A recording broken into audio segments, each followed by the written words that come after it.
The geopolitics of 21st century is not just different, dynamic, but also amusing.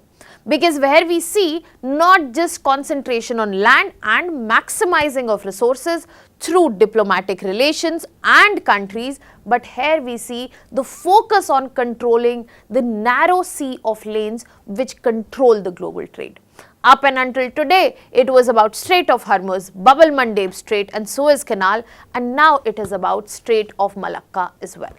Hello everyone, welcome to Vajiram and Ravi's Flash News. My name is Shubhangi Singh, and in today's session we will be talking about how US's gaze has shifted from Strait of Hormuz towards Strait of Malacca at this given point of time. So let us begin with understanding that what exactly has unfolded.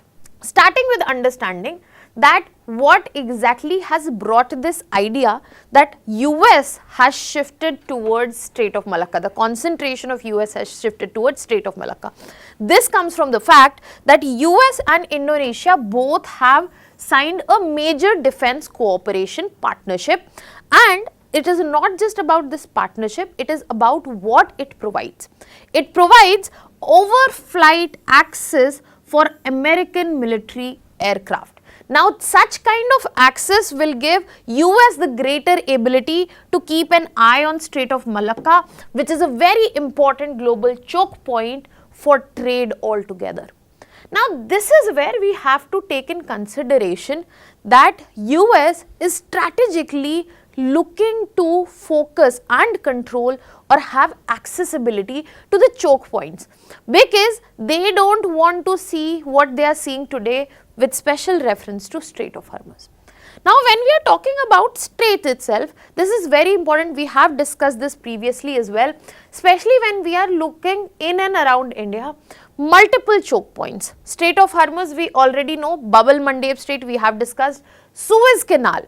Then when we move towards eastern side, you can clearly see here we have Malacca Strait present, we have Sunda Strait, Lombok Strait, all three very important again. And this is the transit that you get from Indian Ocean towards Pacific Ocean. So, whatever movement from this region has to happen towards east of Asia and towards Pacific as well goes through this very strait. On this note, can you tell me about other straits which we have previously discussed also, which are important choke points apart from the ones which are mentioned, and what do they connect? Let me know in the comment section. So now we have understood that how the gaze has shifted from Hormuz to Malacca, what has exactly been facilitated, and why. The clear answer here is Strait of Malacca and the control, the accessibility towards it. Now, when we look a little deeper, we also need to understand that why we are placing Strait of Malacca as equivalent in terms of choke point to Strait of Hormuz. When we will be talking about it, at one point you might be able to understand that it is not just equivalent, in some terms it is much more important than Strait of Hormuz. So, when we are talking about Strait of Malacca, it not only gives connectivity to Indian Ocean towards Pacific Ocean, but it is responsible for 25 to 30% of global trade. And this global trade is not just limited to oil shipments, but also very important for electronics, manufactured and industrial good. Now, this is the shortest and the most cost efficient route which connects the Middle East, Asia, Africa and then South Asia towards East Asia. Now, when you look at this given map, this will give you a fair insight into it. Let's zoom this out. So, we are talking about Strait of Malacca. This is the connecting point between Andaman Sea and South China Sea. Now, this will also give us more insight into it. We will be talking about that. But if Strait of Malacca is closed, then the detour has to happen from which strait? It has to happen from Sunda Strait. But this is the shortest, and that is why the most cost efficient. If Sunda Strait is also blocked at all, then the movement will happen from Lombok Strait, and if there is blockage of movement across these three straits, then the only option for movement that will remain is to move from south of Australia. So in order to reach East Asia, we have Malacca Strait, we have Sunda Strait and Lombok Strait, and if not this, then the longest route is south of Australia, then you have to move around it. Now we have established that why this is cost efficient, why it is important, and when we are already comparing it with Strait of Hormuz, we also need to draw distinction on certain important aspects. So when we are talking about aspects, let us look at Strait of Hormuz at one place and Strait of Malacca. So starting with understanding that what kind of role important they play in terms of trade. So if you look at Strait of Hormuz, it is concentrated towards oil trade only.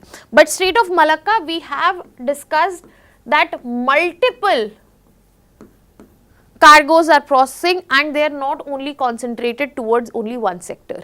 The strategic region for Strait of Hormuz is only Middle East Asia, but when we are talking about Strait of Malacca, it comes whole of the Indo-Pacific becomes the strategic and affected region here.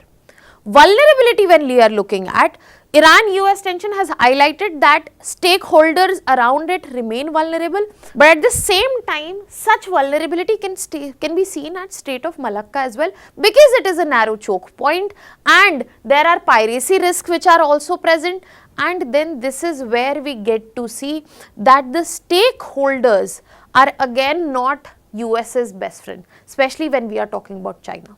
Now that we have established the key differences that exist, but we started talking about both of this because of a similarity that US is interested and US acknowledges the strategic leverage of Strait of Hormuz as well as Strait of Malacca. So what did actually US see that they have moved towards Strait of Malacca? Now let us discuss that. So the first thing that US is clearly interested in is in the choke point control. They don't want that anybody else, just like Iran, should go ahead and disrupt the global trade, the global oil shipment. So in this context, the narrow width of Strait of Malacca is the reason that they want to monitor it and ensure that the blockage that has been caused at Strait of Hormuz, something similar does not happen. And if it does, US knows this will have a high impact, just like we are seeing for Strait of Hormuz. So US just wants to avoid this situation, and that is why they are very much interested to monitor and have access to it. The second bigger factor is the adversary of US, that is China. China's presence, China's claim of South China Sea, China's usage of Strait of Malacca. 80% of oil shipments to China pass through Strait of Malacca, which is also known as China's Malacca Dilemma. So this heavy dependence on this route for energy for China is something that US will have as a strategic leverage if they have the monitoring of this region. And second, definitely is the fact that we started with, that yes, Indonesia giving US entry into its airspace is an expansion of access that US has got, not just for airspace but also for operation. So their surveillance will boost, their rapid response in this region will also boost.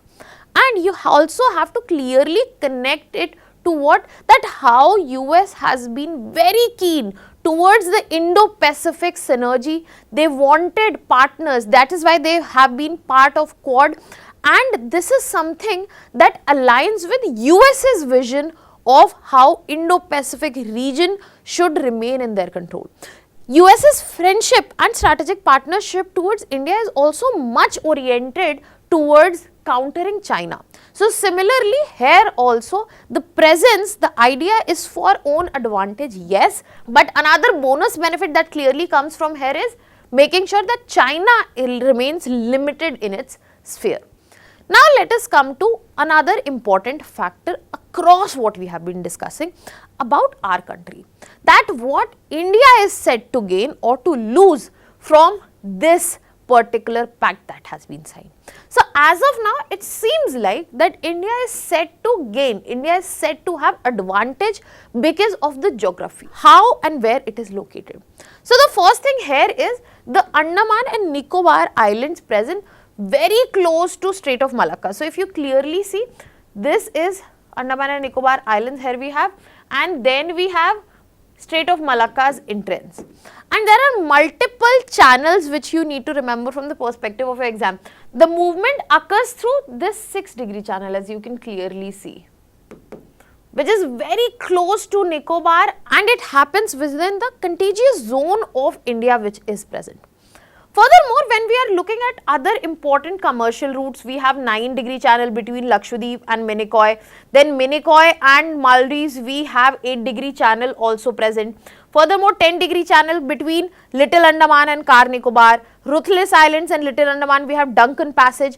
8-degree channel and 9-degree channel I have already discussed. Now, this is where the geographical presence and the proximity of India helps.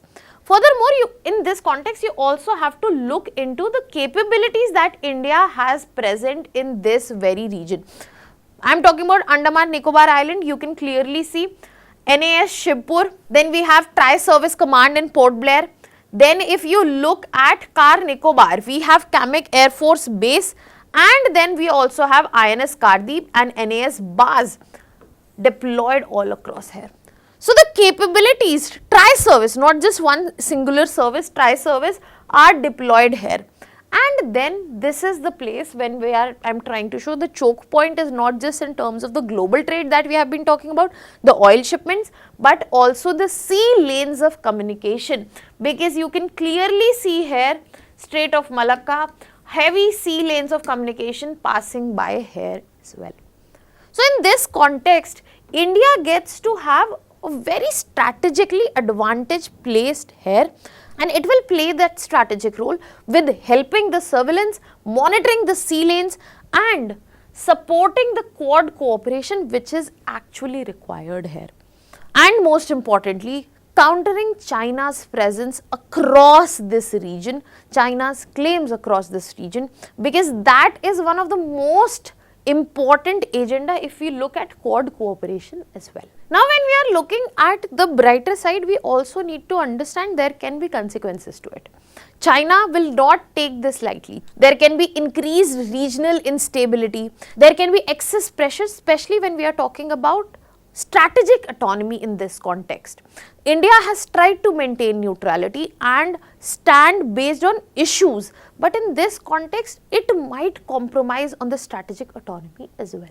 But when we look at it from a wholesome lens, another thing that we need to duly consider here is the fact that what are the things that can actually deter or challenge what US is trying to do.